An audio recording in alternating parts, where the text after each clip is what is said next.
Hunting has become a way of life for many Virginians, but with deep forest disappearing, safety in the woods has never been at more of a premium. Virginia Farm Bureau Insurance Safety Director Bruce Stone cautions that the basics of safety begin before you go out. Take a safety course and get a hunting license. The Department of Game and Inland Fisheries offers a great course. It's mandatory for young hunters, but even experienced hunters can learn and refresh their skills. You do need a hunting license unless you're hunting on your own property. But most people don't do that anymore, so having a valid hunting license is very important for every hunter. You also want to ask permission before you go on land. If I want to come to your place to hunt, it's a courteous thing for me to ask you, and you'll either say yes or no, but at least I've done my part to ask. If you don't have a routine spot in which you hunt, scout the area beforehand to help avoid a big problem or mistake brought about by something as simple as not knowing the land. Certainly we want to know where we're hunting. When we go on somebody else's property, if we have to go through gates, leave those gates in the condition you found them. If they were closed, reclose them. Make sure that you don't do something that might let livestock out, or better yet, make sure that you know where the livestock are so you don't actually accidentally shoot somebody's livestock. But scout the area, know the surroundings, know where the houses are in the area so that if you do shoot, you know you're not shooting in the direction of somebody's home. Just like any other recreational activity, knowing basic safety techniques in the field is very important to a good day. When we're in the field, people around you have guns. You want to be seen. We have a law in Virginia that requires us to wear blaze orange during regular hunting season.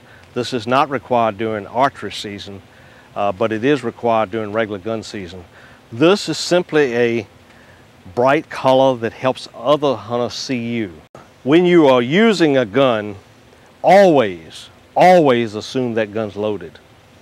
So if you assume the gun is loaded, you want to make sure that you have the muzzle always in a safe area. Either point it up or keep it towards the ground, but never point it towards even the game that you're hunting until you're ready to shoot.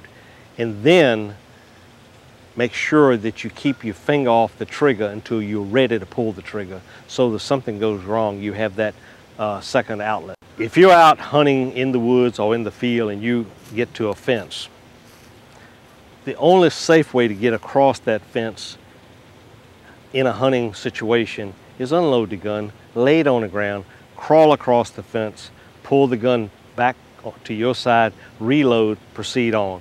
Never try to cross a fence holding a loaded gun. Finally, take extra precautions when it comes to teaching children and bringing them into the field with you. Know that first-time hunters and hunters 12 to 15 years of age are required to complete the Virginia Hunter Education course before buying a hunting license.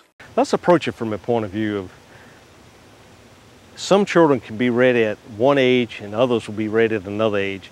But keep in mind, before a child goes hunting, they must go through a hunter safety course.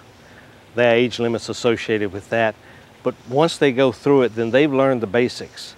But even still, you don't want to take a child out into the woods and leave them unattended. Stay with them as an adult to make sure that they understand the rules of the road, so to speak. Make sure they understand you don't shoot at a target until you see the target. Make sure they understand that when you come out of the woods, you unload your gun. Never put a loaded gun into a vehicle. It may seem trivial, but proper clothing is very important to hunting safety. Because a good day hunting starts early, wear layers so that you can adjust to the sun as the day warms. Go to our website to learn more safety measures to help protect your family and property, as well as to learn more about the Farm Bureau Advantage.